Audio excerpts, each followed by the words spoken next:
Hello, I'm Michael Berryman, and you are colliding with Yellow Magazine, and I am here live from a fantastic convention in Montreal, Canada. Why are you not here? Here in below zero. Tell us a bit about that. Yes, about 3 years ago, I was approached by Signe Olnick and Robert to do this movie in a little town called Edson, Alberta. And it's based about a story of Eddie Furlong is a writer. He can't meet a deadline. His agent says, I'm going to give you 5 days to come up with a script. So I'm going to ship you off to the woods. You're going to be locked in a meat locker, and you have 5 days. If you don't finish, you don't have an agent. So he says, okay, I'll do this. It's kind of an Alfred Hitchcock kind of a story. It's very intriguing. And so he writes, and then you sort of see maybe what he wrote. Over time, because I don't like that, he starts to write again. You see that version. Over time, you can't tell story from fact. It's a very cute story. I mean, I've only seen the trailer. I think it's screened last night. Screened last night. Unfortunately, I couldn't make it. I saw the trailer and I immediately thought Jack Nicholson and Shining. Oh yeah, it has some of that element. Yes. And through the years, you've worked extensively with Rob Zombie and Wes Craven. How important is kind of the family community within the horror community? Is this, I don't want to say clicks, but there's clicks. Yes, and it does click quite well, actually. We go way back in time to the late 70s, and it's nice to work with people that you work well with. Wes is very sharp, and I worked 4 times with Wes.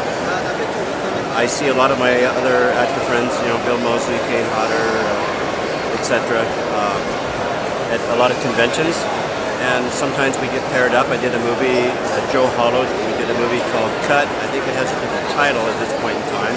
It was with Kane Hodder and Tony Todd.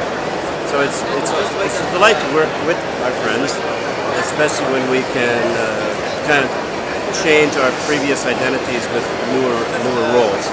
And it's a very warm family of friends and fans. If you've never been to a convention, a horror convention, it's really a very fun experience, and you feel like you're at home with family when you come back again. So I'll be at Cinema Wasteland in a couple of weeks in Strongsville, Ohio, and it's just one of my favorite shows. This show here in Canada has just been tremendous. I recently saw Voyage Salem, and I don't recall seeing it. Well, there's a funny story about that. I wish it was humorous, but actually, I filmed with Sid Haig in the opening pre-title sequence where we are butchers and some pilgrims come over with a proclamation to go arrest some witches and, of course, brutalize them and burn them at the stake.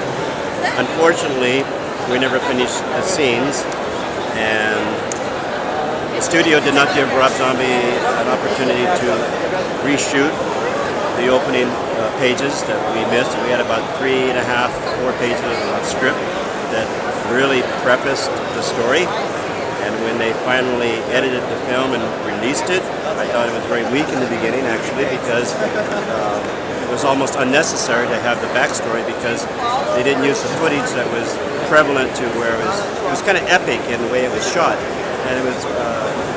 I would like to see Rob have an opportunity to make a film without anybody compromising his artistic efforts, and so I think it was purely financial. He didn't want to pay for another day. One of our actors died, and we didn't have a chance to even get the scenes done. Actually, they did not know their lines, and people that know me, I'm a straight talking guy. Just tell it like it is. When Richard Lynch said, Rob, can you make the torches brighter so I can read the proclamation? I saw Rob go like this, and we went to our trailers, and 3 hours later they said, go home. So it could have been a better solution for that, but it was not embraced by the studio, and so we kind of lost an important part of the story, and it was kind of ambiguous. But there was some very strong elements in Lords of Salem. And however, ironically, they used our faces on the website, tight shots, so we could, entice people in to see the movie. And then Sid and I are in the movie for like about, 20 seconds. sometimes that happens, but that's showbiz. You've done everything from TV to Motley Crue videos Yes. to comedy to more Science fiction. science fiction, and you've worked with a lot of people. Is there anything left that you want to do? Of course.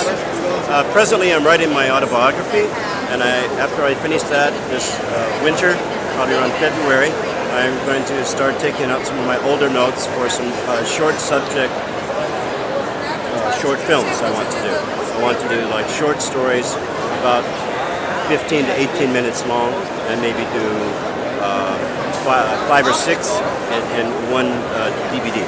That's my idea. Yeah, an anthology.